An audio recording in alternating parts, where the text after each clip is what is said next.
How come almost half of African Caribbean girls pass 5 or more GCSEs and only 27% of their brothers reach that level?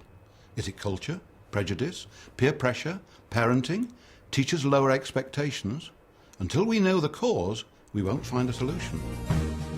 Some possible pointers were provided by a 3-year report on London black boys' achievements, published in autumn 2004. Consultant Rosemary Campbell explains its remit. This piece of research commissioned by the LDA actually gave us an opportunity to begin to get underneath some of the bigger questions about underachievement. One question was, do you think that black pupils often have different school experiences compared with white pupils? I think the reason that black boys reported having a less positive experience of schooling than their white peers was the fact that teacher-pupil relationships were often described, not always, but often described as so poor. They talked about teachers having low expectations of them. They also talked about almost a predisposition by their teachers to see their behaviour as deviant. The report's findings encouraged the setting up of an 18-month initiative, Aiming High. Under this, 30 schools each received £25,000 to fund improving academic outcomes for African Caribbean pupils. Aiming High's impact on participating schools, such as Charles Edward Brooke, is being assessed by Professor David Gilbourne.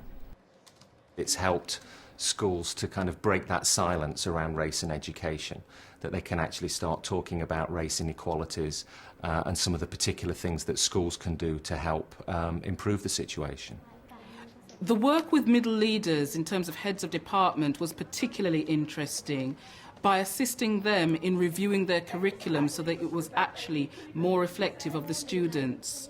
I think the other piece of work that was very exciting was the work on data analysis and getting schools to understand the importance of being able to break down data by ethnicity and identify some of the strategies for raising attainment.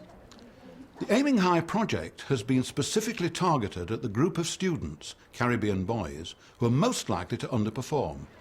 Are there dangers in such targeting? I think one of the things that we had to persuade schools of was that by focusing on particular targeted groups, they weren't doing so to the exclusion of other children in the school. The DFES is now extending the Aiming High scheme to 100 schools. Sadly, the money on the table will fall from £25,000 per school to a mere £3,000. Will lower funding reduce the impact it can have on participating schools? Well, what really makes the difference in these issues is the determination of the school and especially the leadership from the senior management of the school.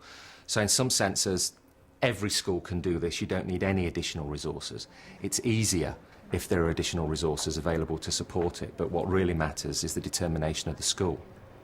I have one final plea, given that the pot of money in the extended scheme has fallen from £25,000 to £3,000 per school, roughly £2 per pupil. The DFES should not expect a miracle. Not every teacher can feed thousands with a bit of bread and fish. Goodbye.